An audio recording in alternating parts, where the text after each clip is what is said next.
Olá, meus amigos, olá, minhas amigas de todo o Brasil. Que alegria, que honra estar na companhia de todos vocês, meus queridos amigos e amigas telespectadores da TV Justiça.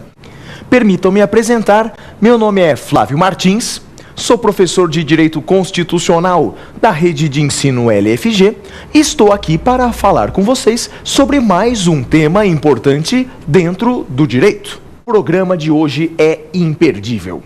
Falaremos sobre a história das constituições brasileiras. Como as constituições brasileiras se desenvolveram no Brasil? Qual foi a primeira? Quais foram as constituições intermediárias? Como é a nossa Constituição atual? Como tudo começou? Constitucionalismo, meus amigos, é um movimento jurídico e político. Um movimento jurídico e político que aconteceu aí no mundo inteiro, em que os países, as nações, buscaram a edição de constituições, de textos constitucionais. No Brasil, qual foi a primeira Constituição brasileira? Pois bem, lembre-se de uma coisa. Foi declarada a independência do Brasil no ano de 1822, certo? Dom Pedro I, que era até então o príncipe regente, declarou a independência do Brasil. Às margens do rio Ipiranga, em São Paulo, ele teria gritado independência ou morte. E aí pensa comigo, se temos um país independente, se temos um país autônomo, precisamos de uma Constituição. E Dom Pedro I sabia disso. Por esse motivo, meus amigos, Dom Pedro I outorgou a primeira Constituição brasileira. Ou seja, a primeira Constituição brasileira foi outorgada. A primeira Constituição foi imposta por Dom Pedro I. E como eu disse, a primeira Constituição brasileira é de 1824. E o que marcou, hein, essa Constituição de 1824? É fácil, eu explico para vocês. Primeiramente, como não poderia ser estranho, a Constituição brasileira de 1824, ela previu a monarquia. O Brasil era uma monarquia, não é verdade? Uma monarquia em que o poder era adquirido por sucessão hereditária. Então, em resumo, na Constituição de 1824, o Brasil era uma monarquia. Ah, mas não é só isso. O Brasil também era um Estado unitário. Na Constituição de 1824, o Brasil era um Estado unitário. E o que significa isso, hein? Estado unitário. É fácil. Estado unitário é o oposto de federação. Hoje, o Brasil é uma federação, não é? Todos nós sabemos disso. Ou seja, é a união de vários estados com parcela de autonomia, não é? Cada estado tem uma parcela de autonomia, nós somos então uma federação.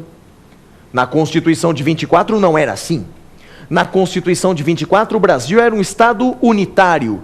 Ou seja, tinha um governo central, um poder central único, que era exercido pelo rei, que era exercido pelo imperador.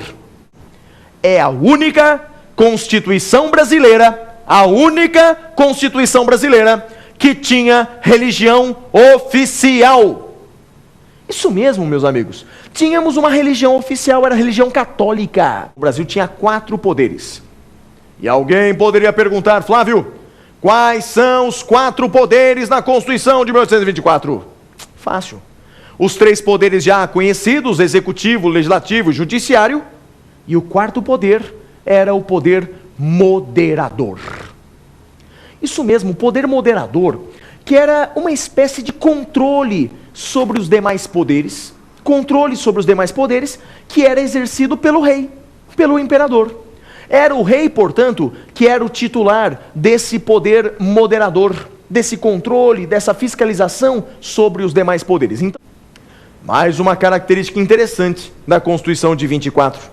O voto na Constituição de 24 era chamado voto censitário. Voto censitário, o que significa isso? Voto censitário, meus amigos, significa que quem vota é quem tem dinheiro. Vota quem tem dinheiro. Só os ricos podiam votar na Constituição de 1824. Tudo bem? Tranquilo? Falamos então da primeira Constituição brasileira, falamos da Constituição Imperial de 1824.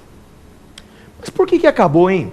a Constituição de 1824. Olha que interessante, foi a Constituição brasileira que mais tempo durou. Foi a Constituição de 24. Puxa, mas por que acabou? Por um motivo muito simples. Foi proclamada a República. Acabou a monarquia no Brasil. Como você sabe, no dia 15 de novembro de 1889, acabou a monarquia. O rei foi expulso do Brasil, juntamente com a sua família, sua filha, Princesa Isabel, a rainha, o seu genro, o Conde D, todo mundo foi expulso do Brasil. E o Brasil transformou-se, portanto, numa república a partir do dia 15 de novembro de 1889.